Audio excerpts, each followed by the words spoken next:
Hey guys, तो आज मैं आपको 10 कमाल की मूवीज और वेब सीरीज के बारे में बताऊंगा जिनमें आपको क्राइम, ड्रामा, एक्शन, एडवेंचर और साइंस फिक्शन सब कुछ देखने मिलता है जो आपको बहुत पसंद आएगा। तो इस वीडियो को पूरा एंड तक जरूर देखें और चैनल को सब्सक्राइब जरूर करें। तो चलिए शुरू करते हैं। Number 10, Harold and the purple crayon. Film में हैरोल्ड का कहानी दिखाया जाता है जिसके पास एक मैजिकल क्रेयॉन होता है जिससे वो जो कुछ भी ड्रॉ करता है वो हकीकत में बदल जाता है।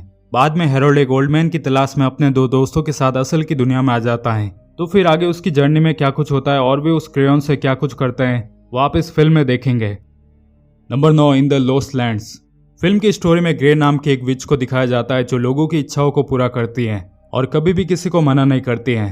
एक दिन एक रानी उसके पास एक शेप शिफ्टर वेयरवुल्फ की शक्ति मांगने आई होती है, तो विच उसकी भी इच्छा पूरी करने को कहती है और फिर वो उस वेयरवुल्फ की तलाश में एक बॉयस नाम के हंटर के साथ निकल पड़ती है। तो उसके इस सफर में क्या कुछ होता है वो आप इस फिल्म में देखेंगे। नंबर 8, ला ब्रिया। स्टोरी में लॉस एंजलिस शहर को दिखाया जाता है जहाँ अचानक रोड के बीचों बीच एक सिंक होल बन जाता है, एक बहुत बड़ा गहरा गड्ढा बन जाता है जिसमें उस जगह पर मौजूद लोग उस सिंक होल के अंदर गिर जाते हैं और एक लाइट के थ्रू टाइम ट्रेवल कर एक दूसरी दुनिया में चले जाते हैं जहाँ बड़े एनिमल्स और क्रीचर्स होते हैं और अब उन लोगों को खुद को उनसे बचाना होता है और सर्वाइव करना होता है। तो वे ये कैसे करते हैं वो आप इस सीरीज में देखें।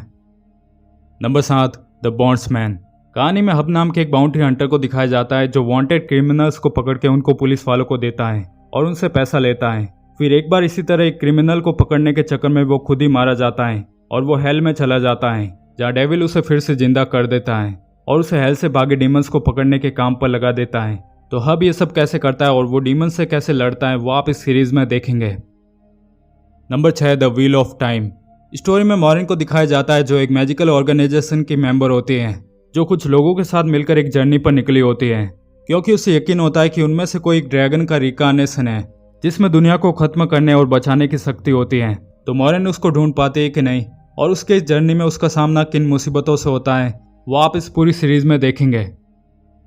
नंबर 5, नोवोकैन। फिल्म की स्टोरी में नेथन को दिखाया जाता है जिसे किसी भी तरह का कोई भी दर्द फील नहीं होता है। वो एक बैंक में काम करता है जहाँ वो एक सैरी नाम की एक लड़की को लाइक करता है। एक दिन वहाँ उस बैंक में 3 चोर आते हैं, उस लड़की को होस्टेज बना के बैंक को लूट लेते हैं। अब नेथन को उस लड़की को बचाना होता है जिसके लिए वो उन चोरों के पीछे पड़ जाता है। तो वो उस लड़की को बचा पाता है कि नहीं वो आप इस फिल्म में देखेंगे। Number 4, the hunting party. Story में एक सीक्रेट जेल को दिखाया जाता है जहाँ खतरनाक कैदियों को रखा जाता है जिसमें सीरियल किलर होते हैं। एक दिन वहाँ उस जेल में बॉम्ब ब्लास्ट हो जाता है जिसके चलते वे कैदी वहाँ से भाग जाते हैं और शहर में फिर से क्राइम करने लगते हैं जिनको फिर से पकड़ने के लिए एक FBI एजेंट रिबेका बैक्स को ये काम दिया जाता है जो अपनी एक टीम के साथ मिलकर उन क्रिमिनल्स को पकड़ना चाहती है। तो वो ये कैसे करती है वो आप इस सीरीज में देखेंगे। Number 3, G20। फिल्म की स्टोरी में US प्रेसिडेंट डैनियल सटन को दिखाया जाता है जो G20 समिट अटेंड करने के लिए साउथ अफ्रीका जा रही होती हैं, पर बाद में वहाँ टेररिस्ट अटैक कर देते हैं और वे वहाँ पर आए उन लोगों को होस्टेज बना लेते हैं। पर फिल्म में US प्रेसिडेंट डैनी और उसकी फैमिली पर ज़्यादा फोकस किया गया है। तो फिल्म में डैनी खुद को और बाकी सबको कैसे बचाती है वो आप इस फिल्म में देखेंगे। Number 2, black mirror. ये एक साइंस फिक्शन शो है जिसमें हमें फ्यूचर की दुनिया को दिखाया जाता है जहाँ लोग अपनी लाइफ को किस तरह एक वर्चुअल दुनिया में जी रहे होते हैं और टेक्नोलॉजी की वजह से उनकी लाइफ में क्या चेंजेस हो रहे होते हैं वो देखने मिलता है। इस शो के अभी तक 7 सीजन आ चुके हैं और सभी सीजन के हर एपिसोड में हमें एक अलग तरह की स्टोरी देखने मिलती है जिसमें साइकोलॉजिकल, हॉरर, थ्रिलर और साइंस फिक्शन जो आपको बहुत पसंद आएगा। तो आप इस सीरीज को एक बार जरूर देखें। Number 1, adolescence. ये एक साइकोलॉजिकल ड्रामा शो है जिसमें एक 13 साल के लड़के जेमी का कहानी दिखाया जाता है जिसने अपने स्कूल में पढ़ रहे एक लड़की का मर्डर कर दिया होता है और पुलिस उसे पकड़ लेती है जिसके चलते उसे और उसकी फैमिली को किन प्रॉब्लम्स का सामना करना पड़ता है वो आप इस शो में देखेंगे।